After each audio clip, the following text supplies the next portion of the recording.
Hello students, good morning to all. तो आज हम थर्ड चैप्टर ही अपना आगे बढ़ा रहे हैं। चैप्टर का नाम आपको पता है, एडमिशन ऑफ अ पार्टनर। आज जो हम जिस टॉपिक पे पहुंचे हैं वो है हमारा रिवैल्यूएशन अकाउंट बनाने का टॉपिक हमारा है preparation of revaluation account.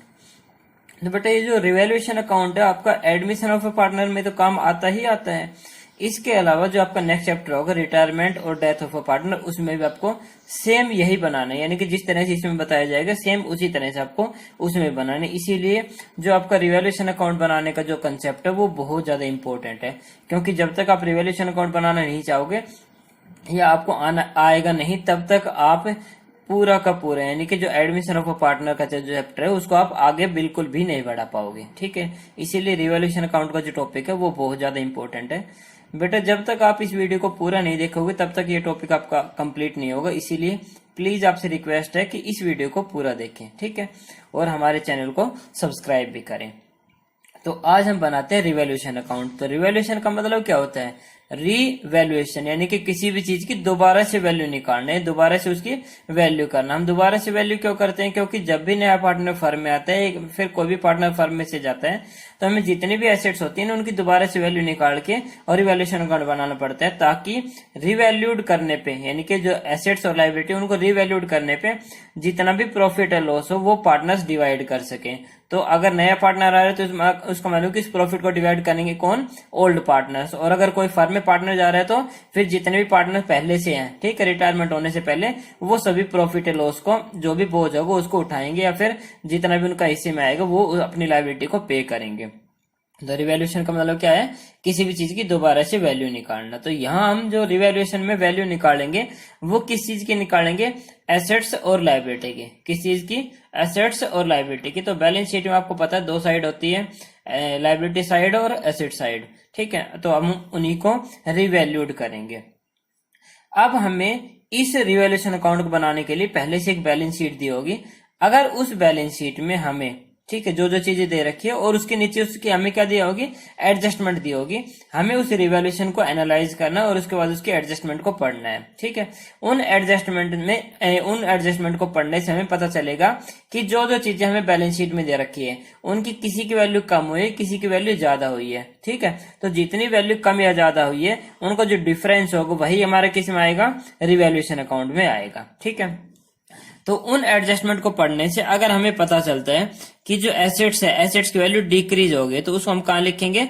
Debit side लिखेंगे। यहाँ लिखेंगे टू डिक्रीज इन एसेट्स। तो एसेट्स जितनी भी डिक्रीज होगी उसी को कहां लिखेंगे? डेबिट साइड लिखेंगे। मान लो बैलेंस शीट में हमें दे रखा था स्टॉक 1 लाख का, और नीचे एडजस्टमेंट में कहा stock to be reduce by 10%। तो 10% रिड्यूस हो गया, तो 1 लाख का 10% कितना होगा? 10,000। तो जो 10,000 आएगा ना वो यहां आएगा। अगर मान लो उन एडजस्टमेंट को पढ़ने से हमें पता चला कि एसेट्स की वैल्यू इंक्रीज हो गई है, तो हम कहां लिखेंगे? क्रेडिट साइड, यानी कि इंक्रीज इन एसेट्स। अगर एसेट्स की वैल्यू इंक्रीज हो जाती है तो वो कहां लिखेंगे? हम क्रेडिट साइड लिखेंगे। ठीक है, अब आ जाते हैं लाइबिलिटीज के ऊपर। लाइबिलिटीज इनसे अपोजिट होगी, यानी कि अगर लाइबिलिटी की वैल्यू इंक्रीज हो रही है तो हम लिखेंगे debit side, increase in liability. अगर लाइबिलिटी इंक्रीज होगी तो डेबिट साइड, और अगर डिक्रीज होगी कहां लिखेंगे हम इसको? क्रेडिट साइड, यानी कि डिक्रीज इन लाइबिलिटी। ठीक है, तो यहाँ increase in assets credit side और decrease in assets debit side. Increase in liability debit side और डिक्रीज इन लाइबिलिटी कहां लिखेंगे? क्रेडिट साइड लिखेंगे। तो ये तो वो बातें हो गई जो जो हमें चीजें बैलेंस शीट में दे रखी उनकी। ठीक है, अब आ जाते हैं अगर कोई ऐसी लाइबिलिटी या कोई ऐसे एसेट्स हमें दे रखी है एडजस्टमेंट में जो कि उस बैलेंस शीट में है ही नहीं, तो उसका क्या करना है हमें? अगर वो अनरिकॉर्डेड है, अनरिकॉर्डेड लाइबिलिटी है, तो उसको हम कहां लिखेंगे? डेबिट साइड लिखेंगे। वो क्या है? अनरिकॉर्डेड लाइबिलिटी, तो उसको डेबिट साइड लिखेंगे। अगर वो अनरिकॉर्डेड एसेट्स है तो उसको क्रेडिट साइड लिखेंगे हम। किस नाम से? वही अनरिकॉर्डेड एसेट्स के नाम से। ठीक है, तो यहां हम लिख देंगे। और लास्ट में जो चीज हमारे सामने आती है वो है प्रोविजन की। प्रोविजन हमारा किसके ऊपर बनता है? डेटर्स के ऊपर बनता है। अगर वो डेटर्स के ऊपर जो प्रोविजन बना है वो अगर इंक्रीज हुआ है तो उसको हम कहा लिखेंगे? Debit side, to increase in provision. और अगर प्रोविजन डिक्रीज हो गए तो उसको हम कहाँ लिखेंगे, बाय डिक्रीज इन प्रोविजन। ठीक है, उसको कहाँ लिखेंगे हम, क्रेडिट साइड लिखेंगे। बेटा आपके सामने यानी कि आजकल के जो बच्चे हैं उनके सामने सबसे बड़ी प्रॉब्लम आती है प्रोविजन की। प्रोविजन को समझ नहीं पाते हैं कि प्रोविजन इंक्रीज हुआ है या डिक्रीज हुआ है। तो बेटा मैंने अपने एक्सपीरियंस के अकॉर्डिंग प्रोविजन का जो डिक्रीज या इंक्रीज है उसको मैंने 4 अलग अलग केसेज में डिवाइड किया। उन अलग अलग केसेज को अगर आप समझ पाओगे, ठीक है, तो आपका जो रिवैल्यूएशन अकाउंट में जो प्रोविजन का टॉपिक है ना वो बिल्कुल क्लियर हो जाएगा। तो एक बार फिर से हम इसको पढ़ लेते हैं कि अगर एसेट्स की वैल्यू इंक्रीज होती है तो क्रेडिट साइड लिखेंगे। मान लो स्टॉक हमारा इंक्रीज हो गया तो हम लिखेंगे बाय स्टॉक, कितना, जितना भी इंक्रीज हुआ वो यहाँ लिखेंगे। अगर डिक्रीज हुआ है, कोई भी एसेट्स हमारे डिक्रीज हो तो डेबिट साइड लिखेंगे, टू डिक्रीज इन एसेट्स, यानी कि अगर मान लो हमारे जो डेटर्स है ना, डेटर्स डिक्रीज हो गए तो यहाँ लिखेंगे टू डेटर्स, जितना भी डिक्रीज हो उसको हम यहाँ लिख देंगे। अगर लायबिलिटी इंक्रीज होगी तो debit side, to increase in liability. मान लो क्रेडिटर इंक्रीज होगा तो यहाँ लिखेंगे टू क्रेडिटर्स और यहाँ लिख देंगे जितना भी इंक्रीज हो वो।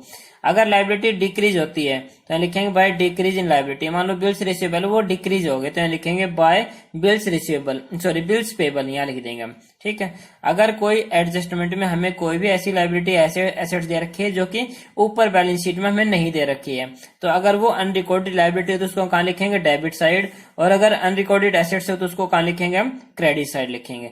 और लास्ट आता है प्रोविजन। प्रोविजन अगर इंक्रीज होगा तो डेबिट साइड और अगर डिक्रीज होगा तो कहाँ लिखेंगे इसको हम, क्रेडिट साइड। अब इस इंक्रीज और डिक्रीज का जो कंसेप्ट है ना इसको थोड़ा सा समझ लेते हैं, फिर हम दोबारा से रिवैल्यूएशन अकाउंट पे आएंगे कि इसको हमें क्लोज कैसे करना है। ठीक है, तो इसके लिए बेटा मैंने 4 आपको केसेस बताए हैं। 4 केसेस में मैंने इसको डिवाइड किया है अपने एक्सपीरियंस के अकॉर्डिंग। तो description of provision on debtors, तो डेटर्स के ऊपर जो प्रोविजन है उसको हमने डिस्क्राइब किया है। तो उसका केस नंबर 1, केस नंबर 1 में आपको किस तरह से दिया हो सकता है वो सिर्फ आपको बताया जा रहा है। मान लो आपकी जो बैलेंस शीट है, बैलेंस शीट में डेटर्स दे रखे थे 20,000, बाकी कुछ भी नहीं दिया है। जो हमारी एडजस्टमेंट है, एडजस्टमेंट में क्या है, create a provision on debtors, create a provision on debtors at 5%। तो हमें डेटर्स के ऊपर 5% प्रोविजन क्रिएट करना है।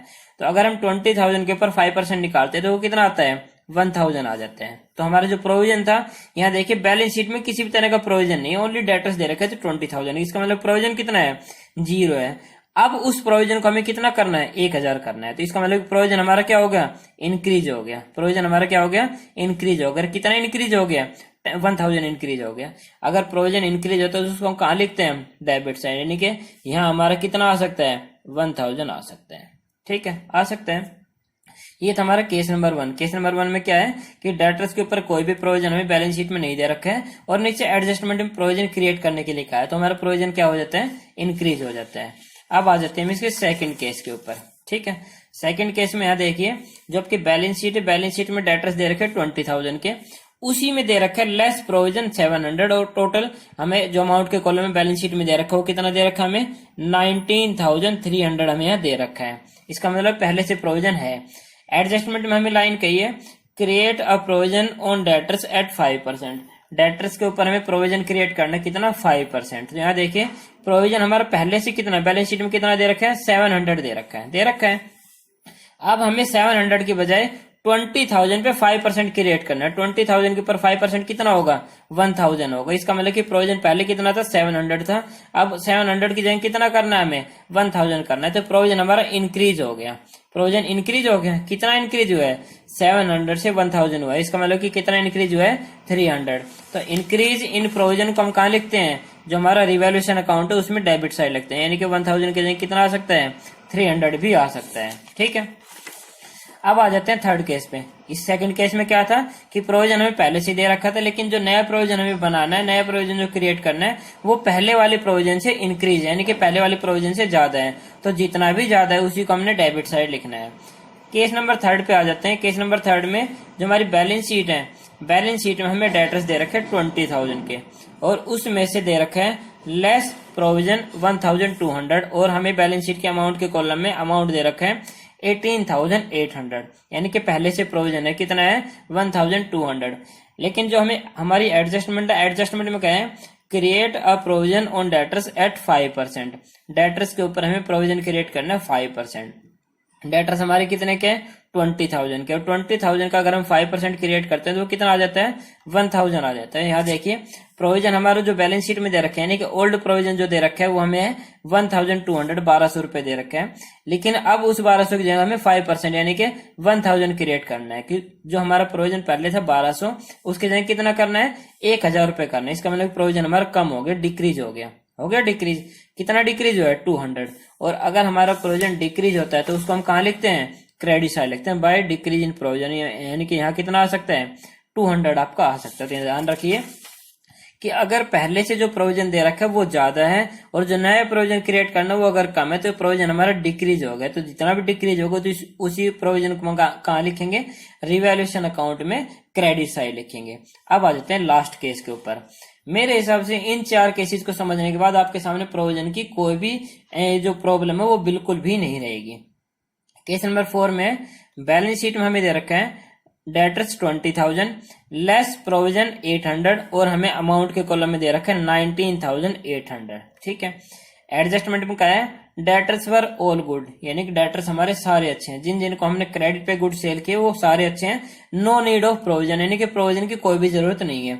इसका मतलब कि डेटर सारे अच्छे हैं और हमारा कोई भी पैसा नहीं डूबेगा। अगर नहीं डूबेगा इसका मतलब प्रोविजन बनाने की जरूरत नहीं है। इसका मतलब कि जो प्रोविजन हमें 800 दे रखा है पहले से, उसको भी क्या कर देना, हमें उसको हटा देना है। यानी कि प्रोविजन हमारा पहले कितना था, 800, अब हमें उसकी जगह नो नीड ऑफ प्रोविजन, यानी कि प्रोविजन को कितना करना है, 0 करना है।